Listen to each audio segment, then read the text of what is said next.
I'm ready. Okay. I'm gonna put the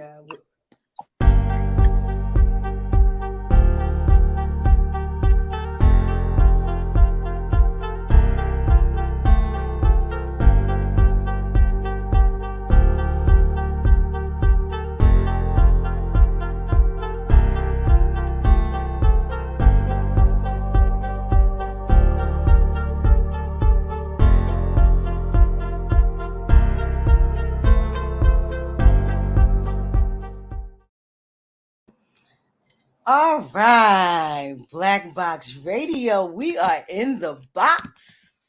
It is Monday, Magic Monday. That's what we about to have, guys. We about to lay some magic down today. We are in the bbR SpotLight series. I am Queen. I am a host at Black Box Radio. We are a media platform illustrating Black excellence. We platform Black people. We expose Black genius, and we disseminate information to community, especially the Black community. And more than anything, our most important thing is to humanize our experience. A lot of folks talk about us or assume who we are, but when it authentically comes from Black people, who they are and what they're doing, this is who we is. So we Black, we talk Black, we do Black, and we put out information for the community about Black people. So tonight we have a SpotLight series, and we have Falcon Lodge #6 in the house. We have Worshipful Master Richard Thornton Jr. Say hi to the people. How you doing, man? The people we're happy to have you. And as I was talking to you before this started, I'm trying to learn about the Mason, not really what Masons are, but particularly, like it's a community organization, and how does it show up in the Black community? So that's it's Sister Queen. Could I pause for 1 second? Sure. Oh, you gonna pause and leave? Okay, so I'm going to continue talking as he paused for 1 second. So we're going to have Falcon #6, and I know a lot of times we're out here, guys, and we see the Masons, we see the parties they're having, we see the lodges, and it's like, what do they do, and what is their let's say positioning in the community? And that is why I thought it was important to talk to this Falcon Lodge #6. Dow Jenkins contacted me, my man, Brother Jank, and said that they would like to kind of talk about their community work. And so that's what we have. We have Richard Thornton Jr. I want you to kind of first tell us about you first. Who is Richard Thornton Jr. and how did you get to this space as, what's it, Worshipful Master? Is that what it is? Yes, ma'am. Okay. So who is Richard Thornton Jr.? Let's start there. Well, I'm a native of Baltimore City. I was born June 23rd, 1955. I was educated in Baltimore City public schools. I went to Baltimore City College, graduated in 1973, went into the military from 73 to 79. After the military, I've had a plethora of jobs, as well as being a semi-professional musician. Okay. I entered the ministry at 2012 at United Baptist Church under Dr. Carl Solomon, and I currently serve as associate minister at Collective Christian Ministries, 9138 Liberty Road, Randallstown, Maryland. To this present day, I was formerly chairman of the men's ministry, and this year I was elected as Worshipful Master for Falcon Lodge #6 in the under the regular Grand Lodge of Maryland, and I serve under the Grand Master Marlon Penn. Okay, and what would that position be? Worshipful Master in a lodge basically oversees the lodge. Okay. The term we use is the Worshipful Master sits in the east. So what he does is he oversees all the activities and functions of the everyday lodge. Okay. From work we do in the community to charities we work with and things of that nature.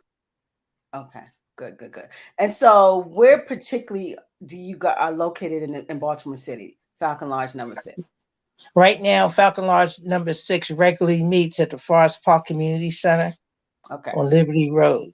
Okay, so the Liberty Heights. Now, since the pandemic, we've been meeting virtually. Okay, of course. Which has been a blessing because the work that we've been doing has not ceased. The pandemic has not stopped some of our endeavors. So as the pandemic has eased up a little bit, you know. Is that noise interfering? No, I don't hear anything. Good. So as the pandemic has eased up a little bit, we've continued on with our efforts in the community. Okay. So let me ask a question, and I need to ask this for, even for my own thoughts. When we see as I was saying, we see the lodges and we see Masons and what particularly in the community, is it all community service? Is that what you guys, something that you do, or you have other programming within your lodges? Well, it's not all community service. Okay.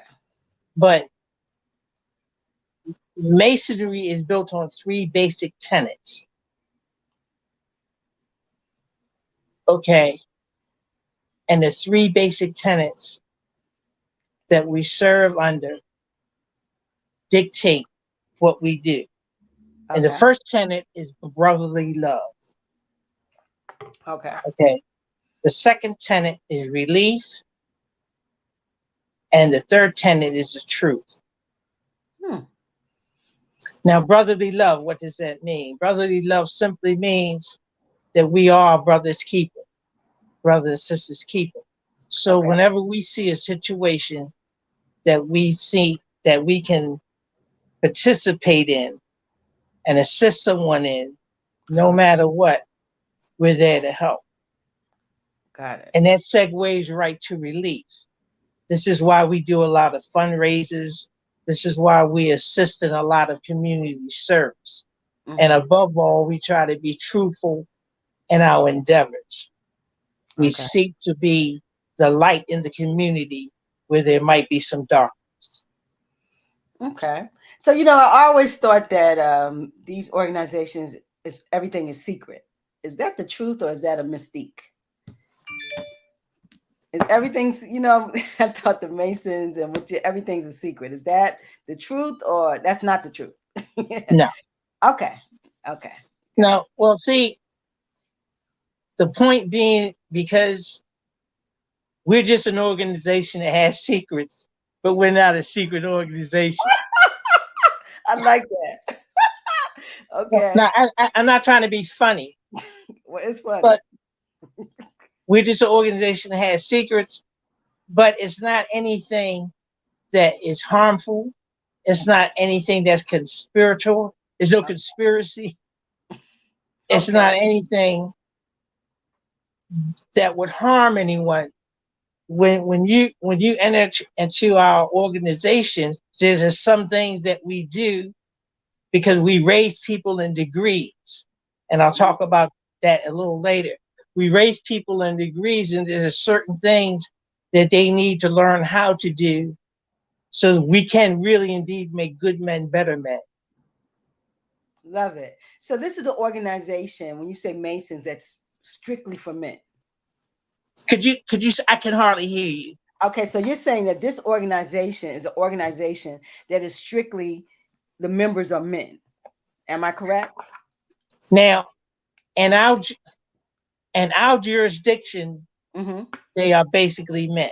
Basically men. Okay. But as we talked before we came on air, in the United States, there are 2 female grand lodges where they make women Masons.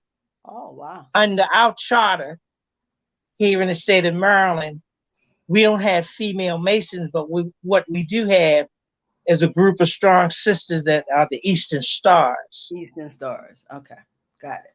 And I'm familiar with them. Okay, so you have the Eastern Stars. So you don't have lodges here that have women as Masons. No, Sister Queen, we don't. Okay, I'm just trying to find out. I don't know. So I'm just trying to find out. There's nothing wrong with that. Okay. I don't think that women should be in everything. I'm not one of those women. So I'm just trying to find out for the community, because a lot of us really don't know particularly what Masons do or the makeup of the organization. So do you actively recruit? Because, I went to college and it sounds like a fraternity in a lot of ways. I know you probably do more than fraternities, but they have this, organization of usually men in a frat. And of course they have their secret. You said you're not a secret organization, but you have secrets. So it sounds like closer to fraternities and what they do. So do you guys recruit? Do you have lines? How do you become a Mason? How do you become a Mason? Yes. Well, that's a very good question. There is a specific process that we have here in our jurisdiction. Okay. Now, for everybody that's listening right now, let me define what a jurisdiction is.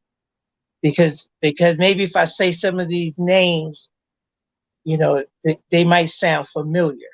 Okay. So you have the Prince Hall jurisdiction. You have the York Rite jurisdiction. And you have the Scottish Rite jurisdiction. And then you have our jurisdiction where we're ancient craft.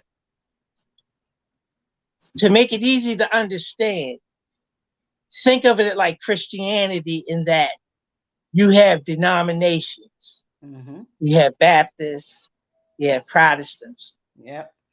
But they believe in the same thing.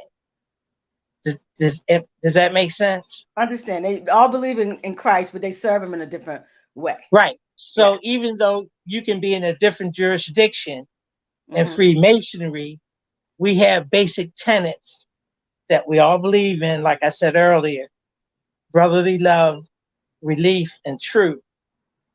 That no matter what jurisdiction you're in, that you hold to these truths.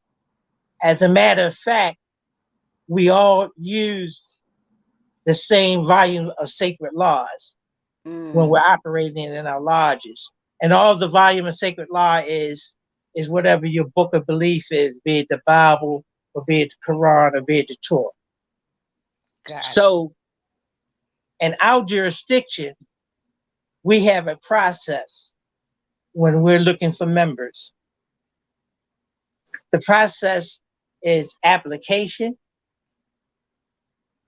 A gentleman puts in his application to us, and that application is reviewed by members of the lodge to see by the application, is this someone that we would move further along? And that application is voted on.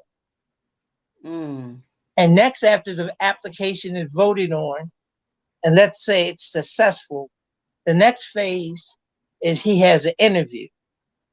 Now, when he has an interview, he's interviewed by members of the lodge by a certain process. Okay, but let me ask a question. Does the person put in their application, or they're being referred, like somebody in the lodge that's already a Mason pulls them in and say, you'll be a good candidate? Or that's a great question. Yeah. Usually that's what happens. Usually a person is referred by a fellow Mason. Or sometimes a person can know someone that is a Mason and they're just inquisitive. They might say, where do you go every third Saturday in your black suit, white shirt? Because that has happened. Okay. But can I get back to the process? Sure. I just wanted to find that out. Okay, sure. Oh, no, that was a great question, Sister Queen. So then after the person is interviewed and accepted, now this is the first process with the application. got through that. Second was the interview, got through the interview. But here's the most important part, is the community service. Because see, we want to know what kind of person you are. And many times through your actions in the community, we can gauge and tell what kind of Mason you're going to be. Okay. And the community service is not that difficult, but it's always supervised. And it's supervised by people that are reputable in the community. A lot of times we have members in our clergy supervise it. We have members like organization like the Baltimore Brothers Incorporated. You know, they'll work with us to have our members do community service. And then that community service is verified. So for us, it's a 3-step process. Okay. To membership. And then if you get through all 3 levels of the process, and then it comes to initiation. Initiation. Sounds very fraternity. Sounds very like fraternity, like a fraternity. It is a fraternity, right? No. No. Okay. Well, it's not a fraternity as such, because and the reason I don't like using the word fraternity, okay, is because we're an order of service. Got it. And an order of service is a little bit different than a fraternity, and that once you get involved with us, you take an oath for a lifetime. Because this just isn't for a period of time. Like a lot of times people associate fraternities with going through college or sororities, right? Well, this isn't that, because we take our oaths very, very serious, and our oaths are for a lifetime. Well, I don't want to offend the fraternities and the sororities. Not offending them. I got to do a disclaimer for that, because they take their oaths seriously too. And you know, I have friends who are in, and I've been out of school 30 years, but they still very active in that sorority, fraternity, whatever it is. So they're still very active. Yes, I understand what you're saying. Is that, you know, people, I think a lot of times, especially as Black people, it's good to be part of something that's doing something positive in any way. And then it might happen when you're in school. And that's one of the things that happen in school. You become a part of these organizations, and they're supposed to be community service organizations. So you have almost like a 4-step process. Then you become a part of Falcon Lodge number 6. Then what do you do? What are you expected to do as a part of your lodge? What is the expectations as a Mason? To work. What kind of work? To work. Here again, there's all kinds of work. Yep. For example, some of the programs that I sent flyers to you for, that my brother, a very good brother, in Eagle Lodge number 8. Now, Eagle Lodge number 8 is our sister lodge. Okay. So the brothers got sister lodges. So you don't have no sisters, but you got sister lodges. I love it. Well, it's our brother lodge. I love it. Okay, got it. So that's your so it's our brother lodge. But for example, when I talk about work, we have a brother, you know, he's a master mason, brother Jason, who does a food drive twice a month. Okay. And this is something that's very much needed in the city of Baltimore.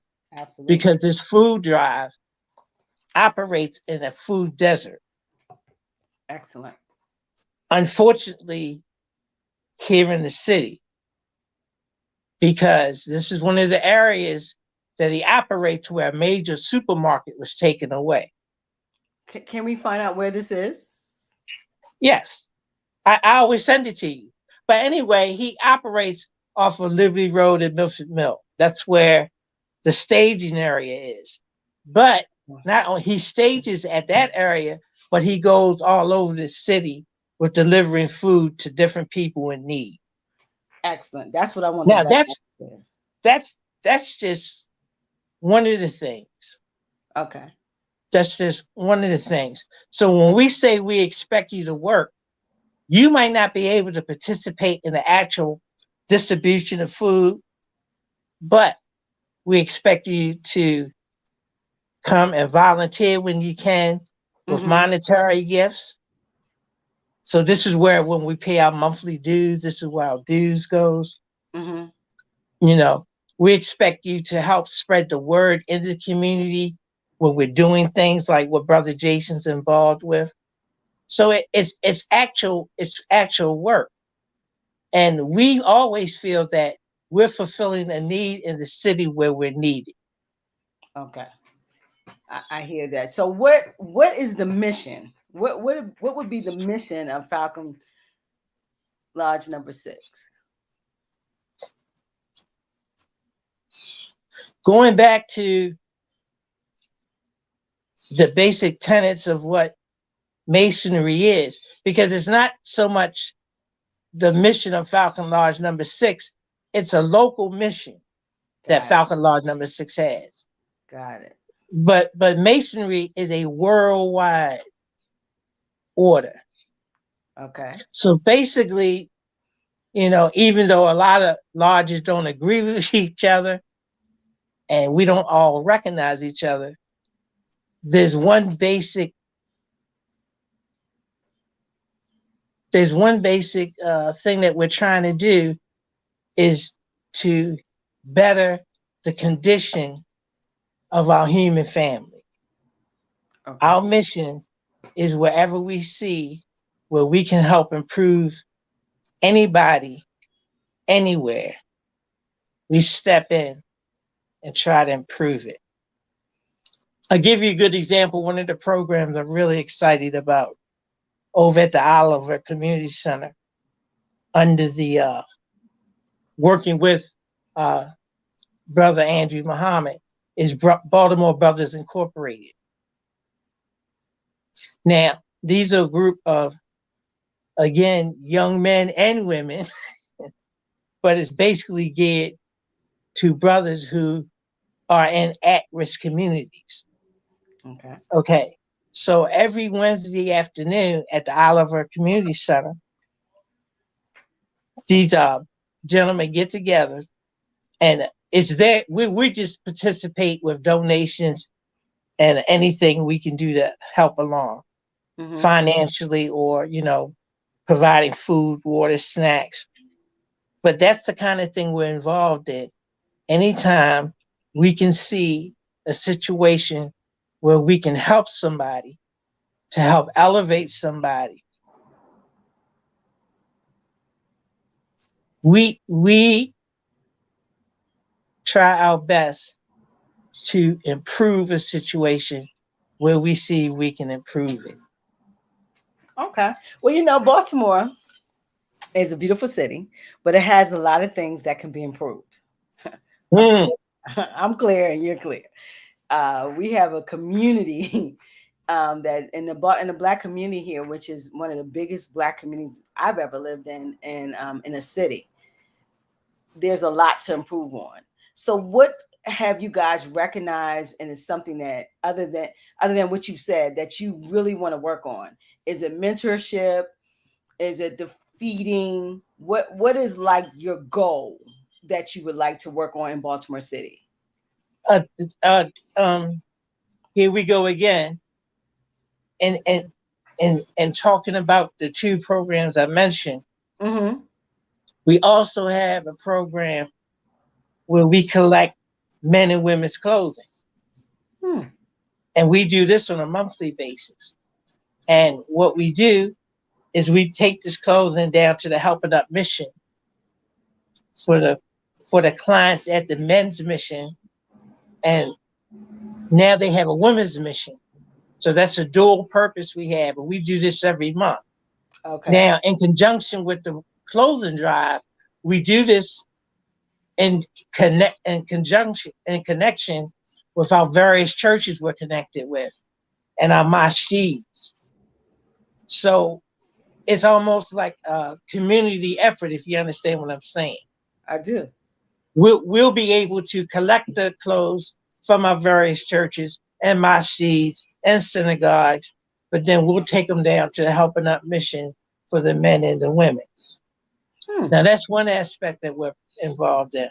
Another thing that we're trying to get involved with is our youth that are incarcerated.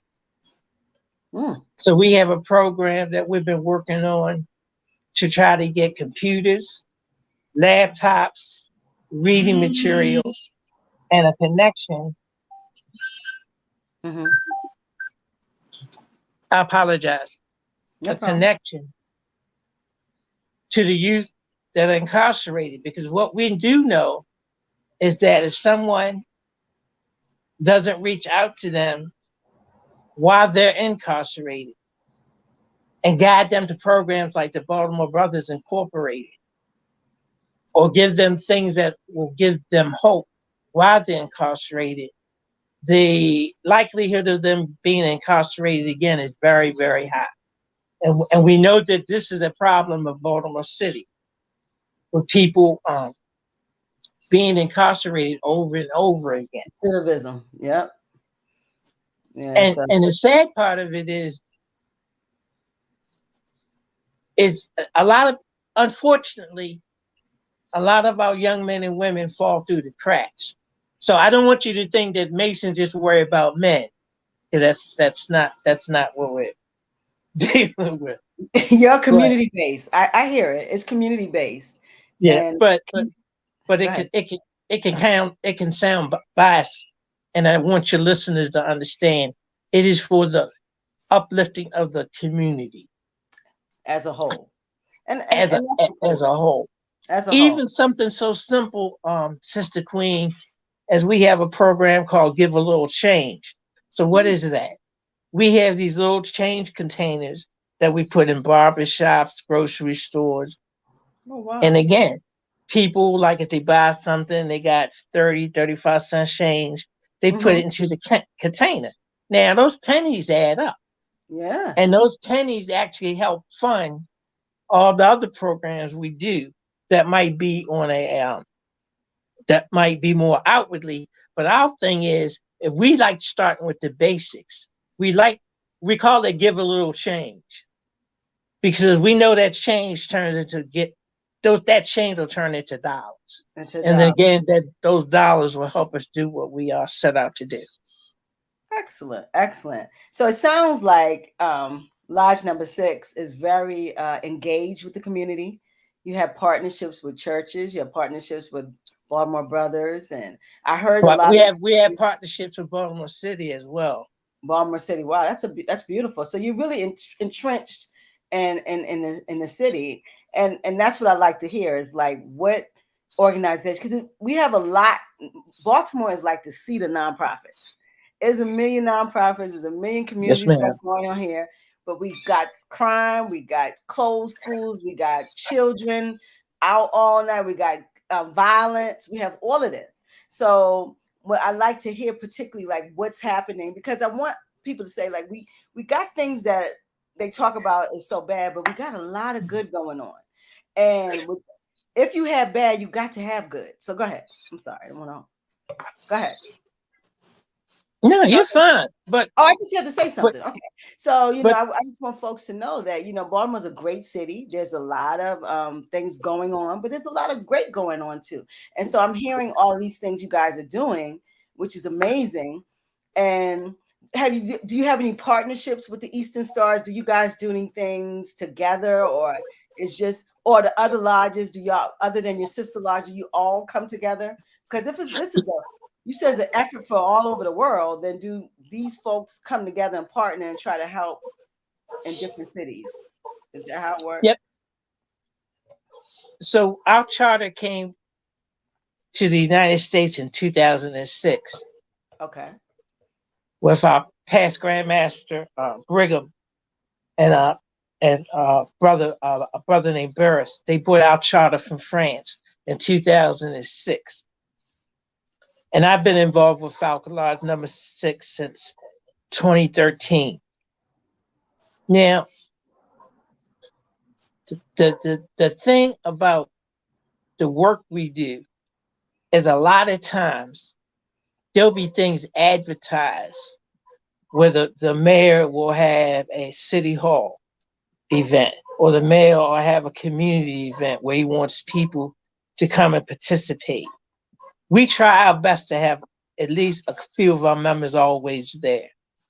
Why? Because we want them to see us as workers in the community.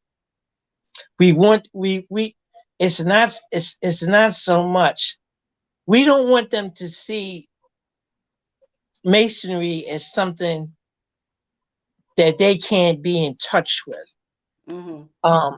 Unfortunately, masonry has a bad name, and that, you have to be on a certain social status, or you have to be on a certain income status to participate. And really, that's not so much true. You just have the heart to want to serve, because we can always find a place for anybody that wants to work. And you'd be surprised that some of the people that we work with will never become Masons, but they're some of our best volunteers and workers. Whoa. That's amazing. Okay. So so you have volunteers that work with, so you guys have a huge effort going on. Well, it's an ongoing effort. Mm-hmm. Because what we found out is that we try to take a conscious look at our city and our surroundings, mm-hmm. and not a critical look. Conscious look. In other words, it's almost like if a person is hurt, our mindset is, okay, where's it bleeding first? Let's deal with that. Let's deal with the wound. Okay, let's try to assist the situation. And there are a lot of situations that, unfortunately, men and women in the city never hear about, that we as Masons deal with. People who are on the verge of being evicted. Wow. People on the verge who need an emergency food box. And see, we're not always running to the TV cameras to say, hey, look at what we're doing. Hey, look at what we're doing. Y'all just do it. We just do it. Okay. And fortunately, since the 9 years I've been involved with Falcon Lodge No. 6, it is slowly growing and snowballing. So I'm very, very, very happy with that. That's amazing. I hear I'm getting a little more acclimated now. I'm feeling like I know a little something about something. A little something. A little something about the Falcon Lodge. Because I did not understand. I told Brother Jenk, I'm like, listen, I don't know what that is. And then so to hear what you're saying, now I hear it's more of a it sounds like a group of men coming together to change, to invoke change. And it's a process within that, but that's what it sounds like to me. And yeah, but I the funny thing is, for everything I prepared for this interview, and I did research to prepare. Okay. And really, as you're sitting asking me these questions, I haven't even had to look at my notes for what I thought the conversation was going to be. Well, I'm glad to hear that, because I'd rather you not look at your notes. Because if you're doing something, it inherently comes out of you. And so that's what the authenticity is when a person can sit down and talk about what they're doing, because they've done it so much, it falls right out of their lips. This is what you guys are doing. You can tell me what you're doing at Oliver Rec Center. You can tell me what you do, because this is what you're doing. Now, what you read to me, you might do it, but you might haven't done it. You know what I'm saying? And so when people spend their time, they want to feel that you're being authentic, and that, they can understand, and they're not being read to. They can read them. You know what I'm saying? So I like that you're sitting and you're able to tell me exactly what's going on, because really I was confused. I didn't know really what Masons did. I didn't know it was so community service oriented. When I see them, they're partying. You know, See, every time I see the Masons, they partying. They got the lodge rocking. You know what I'm saying? There's some money in this. Oh, I can't say that on air. Yeah. No, but see, now that's a good thing you said that, because we have a joke about that. Really? And we call that the knife and fork degree. I can't hear you. Break it down till you break it down. Break it down. What that mean? So see, we know that sometimes that's all people see. The partying. Yes, the party. Yeah. So we know that's the knife and fork degree. Knife and fork degree. But you have to go beneath that. It's almost like you have to peel back the onion. Wow. To get to the real work. Now, we have to fight against that stereotype all the time. All you guys want to do is raise money to have cookouts and parties. Because everybody knows the lodge is rocking. There's something going down at the lodge, or you can rent it out. You know, that's a known thing. So that's what I've known you guys to do.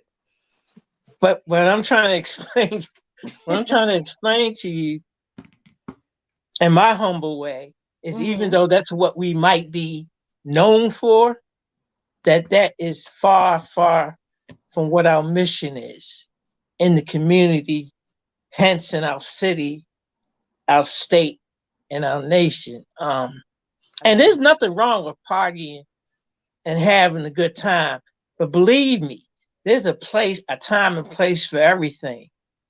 And for us in Falcon Lodge No. 6, we're dead set focused on the state of the city and some of the serious issues that we're dealing with now. So for us, having a good time is not a priority. Excuse me. Love that. Love that. So we're going to take a moment from this program, of our special programs, to talk about in July what we're offering at Black Box Radio. We're going to come back. So we have Falcon Lodge No. 6. This is the bbR SpotLight series. And I just want to talk about what we're planning to do in June. It's called our Live for 25 series. I'm going to share my screen. And this is our sponsor for tonight. And I want you guys to see particularly what we will be doing at Black Box Radio. And it's called Live for 25. So can you see that? Yes, ma'am. All right. So Live for 25 series is you can come on for 1:25 and talk about anything that you're doing in the community. You can advertise your business. People can talk about their child going to prom, whatever this Black folks is doing is positive. You can come on through one of these at this point and speak about your product, your service, or anything that is important to you. And so I just wanted folks to know that we will start that in June. That will be a series that we will have in each program where a person can advertise their business. And we want Black businesses so we can know what's going, so we can actually cycle our dollars in the community. And also, if you're having an event and you want to come on, so please invest with us, advertise with us, Live for 25. As you can see, you can cash out Black Box and with the $25, and then pick what you would do would pick an actual show, and you would come on, or you can send us a video, or we can actually talk about your business. So we're going to go back to the regular. I'm going to stop sharing this screen, and we're going to go back to regular programming, but I just want to put that out there. So Falcon Lodge No. 6. I've interviewed Brother Daryl Jenkins. He's in your lodge, right? That's my buddy. I know he's on here somewhere. Hey, Brother Jank. So how many are you recruiting? Are you growing? Are you trying to grow? What is the process now with membership in Baltimore City? The process is we're always looking for good men. Yeah, but see, when you say that line, good men to make them better men, in a sense, that's true, but I'm sorry, that's my porch light. Yeah, I see it. No problem. But you have to have a heart for community work and service. You have to have a heart for service. Mm-hmm. And these are the type of men that we're looking for. Okay. Now, as I say that, we're in the process of also trying to increase our outreach with a Eastern Stars chapter. So it's like a duality. Sure. We're not we're not just looking for brothers for the Falcon Lodge #6, as much as we're looking for sisters and young women who might be interested or already Eastern Stars to help assist us get a chapter here in Baltimore City. So there's no Eastern Star chapter in Baltimore City? There is one in the state of Maryland, but right now, for our lodge, we don't have one. No, ma'am. You don't have one. Okay. Very interesting. Very interesting. So, you know, when we talk to Black organizations, it's very important for me. It's the 4 pillars that I told you about. Mission. I've heard your mission. I've heard the role you're playing.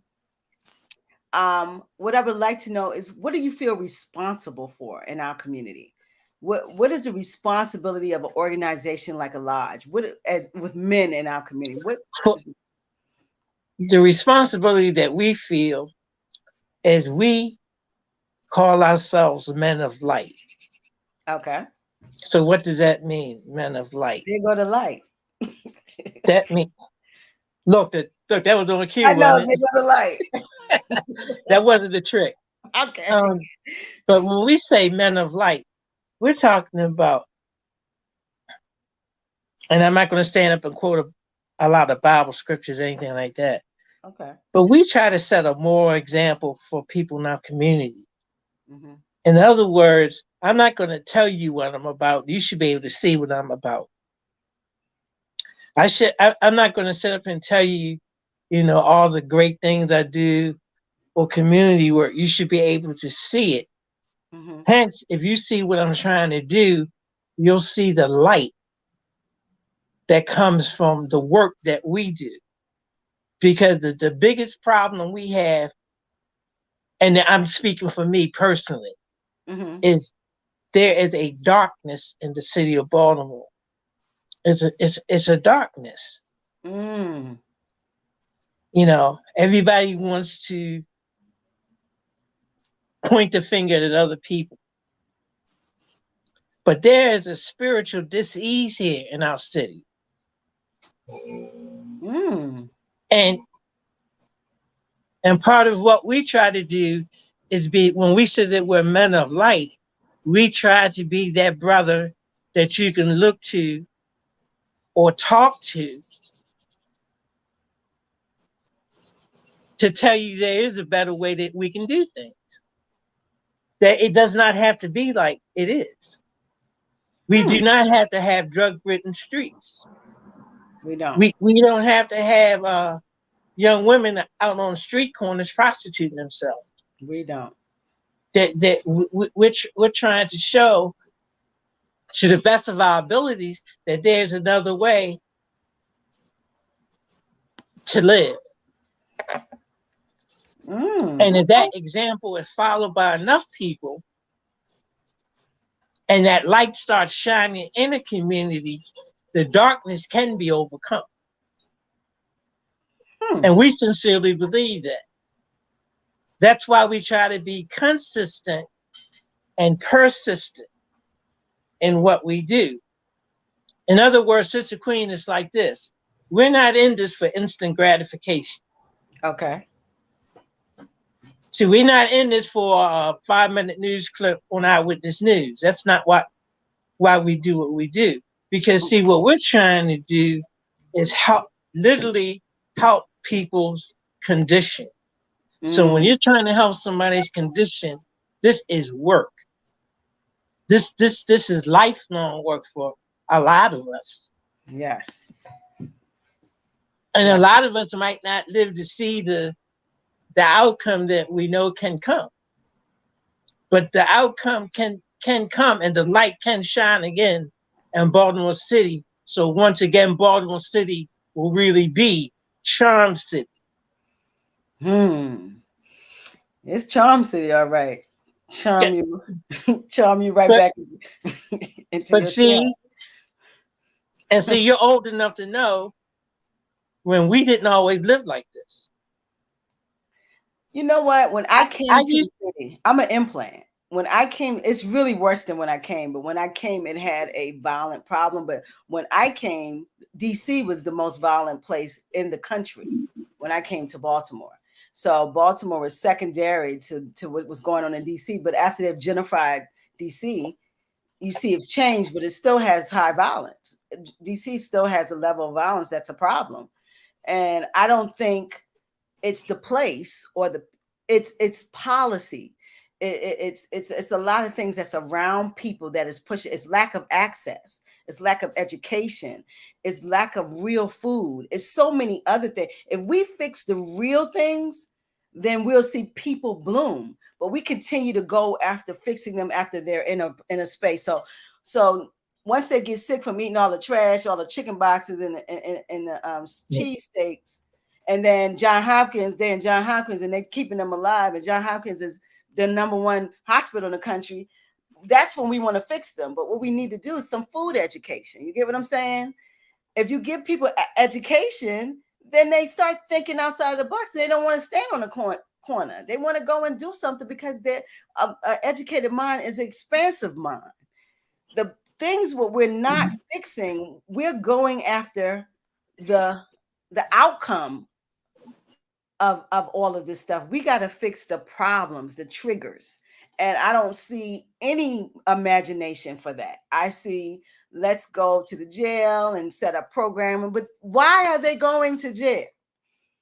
That's what we have to go after, not the programming once they're there. And I'm not saying it's not needed, because it's going to be people who go to jail. But we have to find out why we have so many young Black men in jail. And if we have to attack the problems that get them there. And so that's what I see, brother Richard, is we're doing a lot in community, but the community continues to worsen because we're not going after the real problems. What do you think about that? I agree with you 1,000%, but at the same time,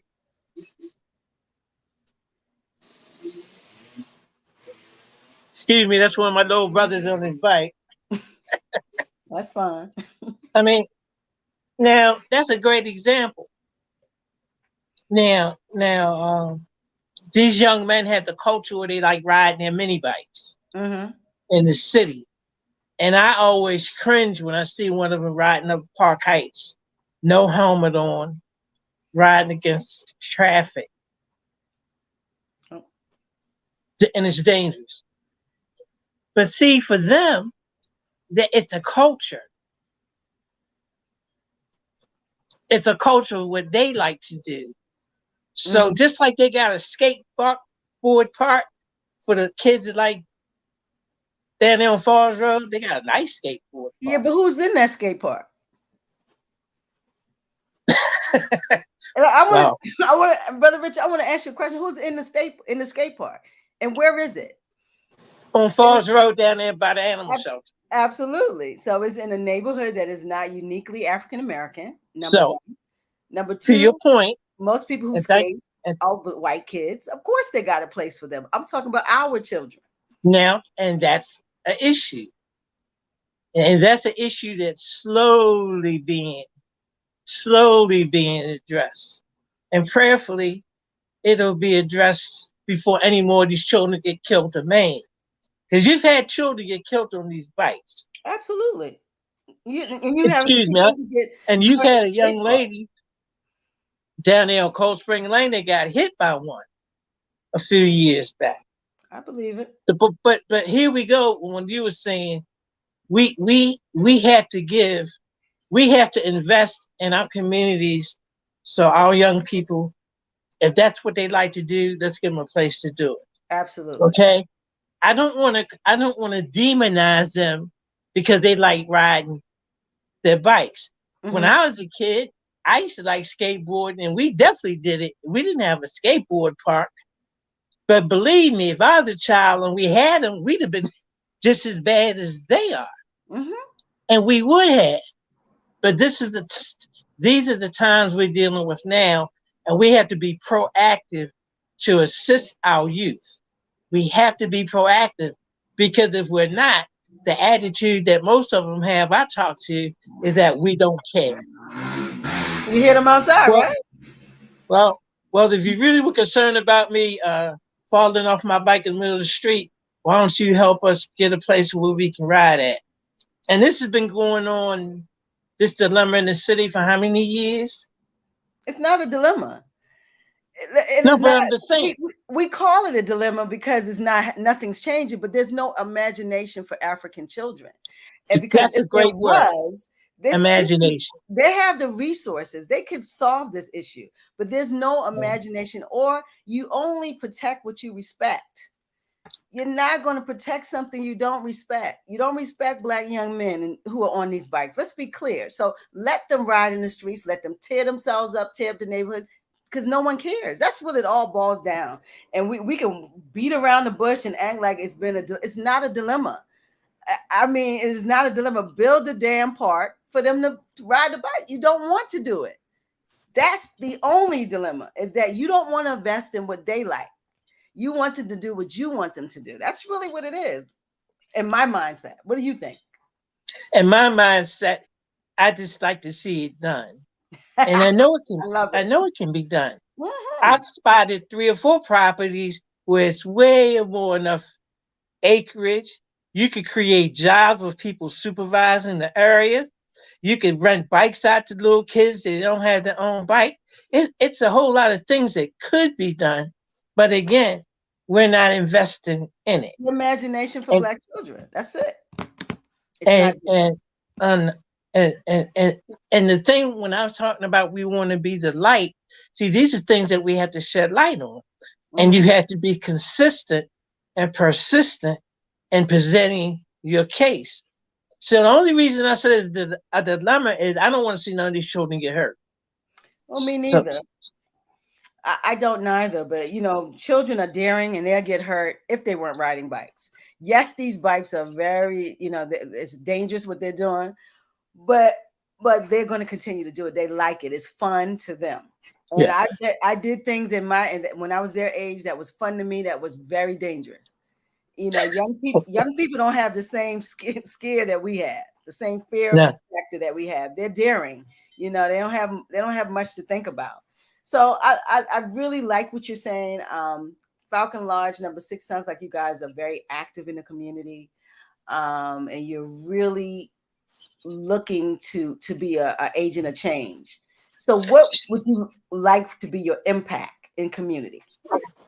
The impact on the community is we would love for people in these communities to have a better standard of living, to not live in the food deserts that exist now are getting worse. Right up the street from the Oliver Street Community Center, it's on Federal Street, I believe. Mm-hmm.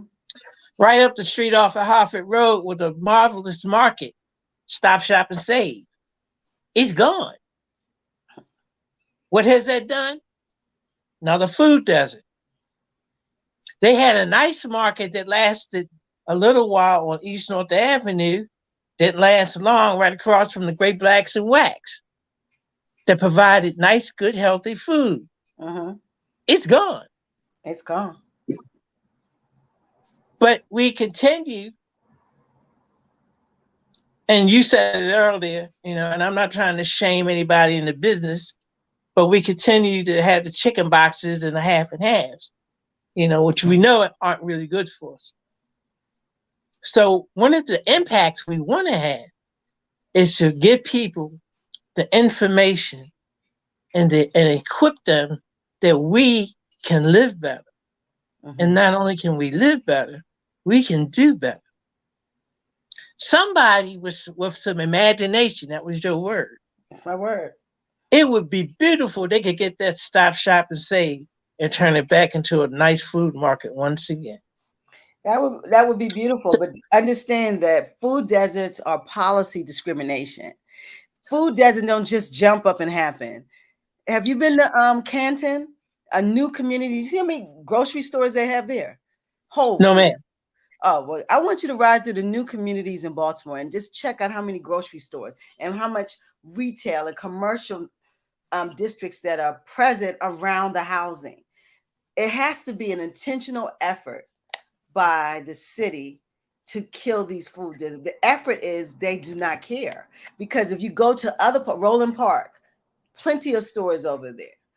For 36th Street, plenty of stores over there. I can keep going, and it don't have anything to do with black and white, because this city is 60-something% black. So we're everywhere in the city. Yes, they're more predominantly white areas, but we're everywhere in the city. But the food deserts are always set up around people who are impoverished. That's policy. Our problem starts with the municipality. The city, its whole mystique, its whole historic nature has never been power for the people. That's the truth. Baltimore history shows it. And that is, when you see a food desert, the city has helped that happen. It don't just appear. And so we want to solve things that's really not in our hands. And it's unfortunate that we as community organizations, like your brother Jason, you guys are feeding people, but the people who created this, they got grocery stores in their neighborhoods. And so what's so unfortunate is a lot of these community organizations, as you, as I, we are doing footwork in the community, and we have no other source. We have to make it happen for our own people. And that's where it is. And on that note, I believe and truly believe that we need to elect people who will fight just for that. Well, you have to have, ma'am. Good luck with that, Brother Richard. But that's all I want to say. Good luck with that. No, but you're saying good luck with that. But working with the system we have, that is the only way it can happen. I've seen some horrible things in my 67 years. I have, and I can honestly say I've seen money misused and abused. People will say one thing and do something else. Absolutely. But again, our leaders. And I agree, but again, we have to be consistent and persistent to be the light in the community and work at dealing with the leaders that we have. You know, our leaders aren't our enemies. Huh? That they aren't. Okay, well, what I want to do, I'm going to put another disclaimer in. This is Richard Thornton in Lodge number 6. I didn't say that. and they are. I'm not saying I'm not an enemy of the city. I'm telling the truth. You can see this. It's not something that I'm making up. And if you want to change it, please make me a liar. Get rid of the food deserts. Get rid of the lack of education. Fix Baltimore City schools. Get rid of the blight. Have programming for young people. Shut me up. I don't mind that, I'm not an enemy of the city. I want them to be accountable to the people and to the young people. Yeah. That's all I'm saying. But see, I agree with you because, and I'm not trying to get off the subject. My dad was an educator. Okay. In the city. He taught, and his last post was vice principal at Harlem Park Middle. And for example, he would be totally ashamed at what has happened to our children. Because he took pride in what he did as a teacher and an administrator. But right now, if he was still alive, he would be totally ashamed. And I hear the anger in your voice. And the anger is justified. So I'm not going to be foolish enough to sit here. It's exactly frustration, because sitting here, I know they can do more. I know there's a recipe for more. I see it in other neighborhoods. See, it's a difference if the whole Baltimore was blighted. The whole Baltimore had a lack of education. The whole Baltimore had no foods, no grocery stores. If that was the case, I'm like, there's a problem with resources in Baltimore. But when you go to other neighborhoods and you go to other places, you see the resources are readily available. So there's not a problem with resources. There's a problem with the policymakers and policy. That's the problem. And so if you're angry and say I'm going after city, you can say whatever you want. Shut me up. I want you to shut me up and I won't talk about nothing. Fix it all. And I will be your best cheerleader, because even with the city, I will be your best friend if you're doing what you're supposed to be doing. I'm here to advocate for people who can't advocate for themselves. And yes, ma'am. And what we can see is that Baltimore has the resources, but they're allocated in certain areas. That's the truth. So if it's not, shut me up and do better. Okay, Mr. Richard, Brother Richard, you see what I'm saying? Shut yes, me ma'am. up. Shut me up. So Falcon number, I want to partner with you guys. I'm excited about what you guys are doing in community. I love my brother Jank. He's here. Brother Thornton, you now in the Love Bug committee too. So I really want to see what we can do together. You know, as a community, as community organizations, all of us need to come together. This is a multi-layered effort. That's a good way to put it. Yeah, it's so many problems in our communities, Brother Richard. I just I appreciate the invitation today and giving me a chance to lay the groundwork of what masonry is for our organization in the city. And for Falcon Lodge number 6 and Eagle Lodge number 8.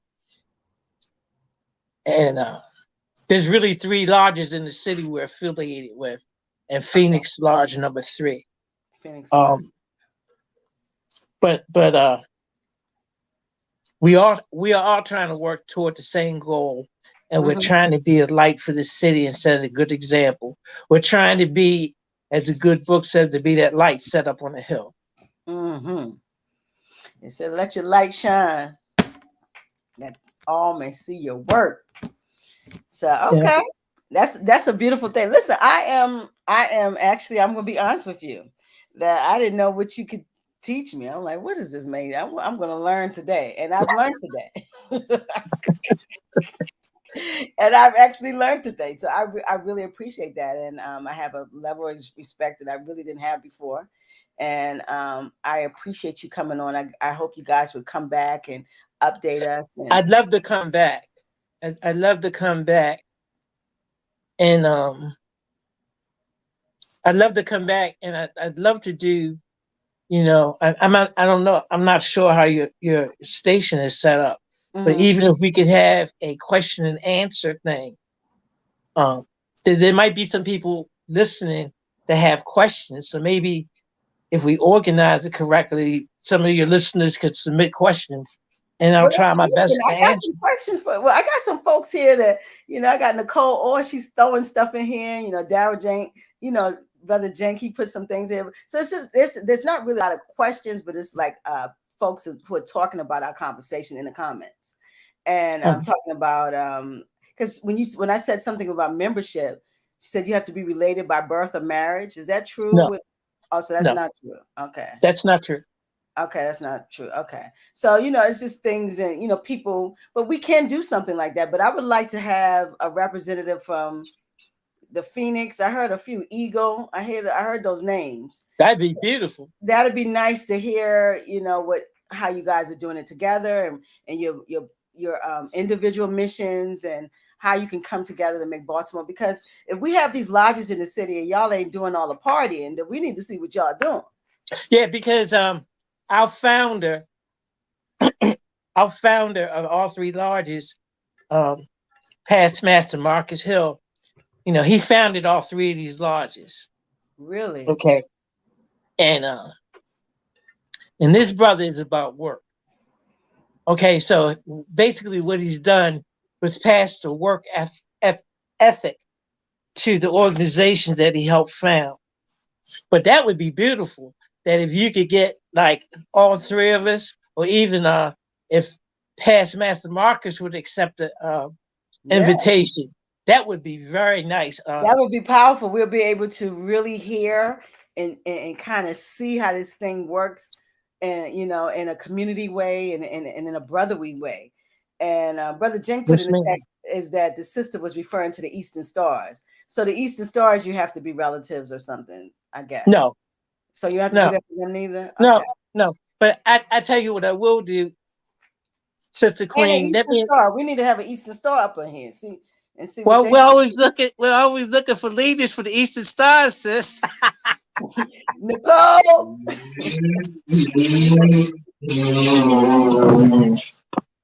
Oh, what was that? There he go. So that's a beautiful thing. So we are going to have you back. I so appreciate you coming in. We're going to put something together, whereas we can kind of talk about this and expound a little more. Sounds like you guys are doing amazing community work.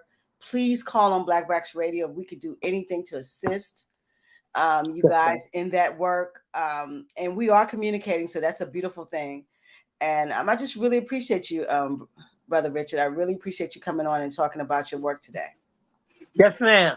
And thank you so very much. And I'll keep sending you updates on what we're doing. Please. And I would really love to get a program where, especially if I can get past Master Marcus to come on. You would really enjoy that. Really? Yeah. We can get some people from, some interaction with the audience would be beautiful. So that would really be nice. Yeah, we might have to make that happen. We might just have yes, ma'am. Yeah, we might have to make that happen. So listen, I appreciate Brother Jane, Nicole Orr. We have Davon T, Gerald Butler, folks who are in the comments and who are watching, and everyone who's watching. Thanks for coming through. Tonight, this was the bbR SpotLight series. We spotlighted Falcon Lodge number 6. We had the worshipful Master. Is it Savior? No, not Savior. No. Worshipful Master. Don't do that. Don't do that. Let me stop. Worshipful Master Richard Thornton Jr. Yeah, I want to see if you was the Savior. I'm just playing.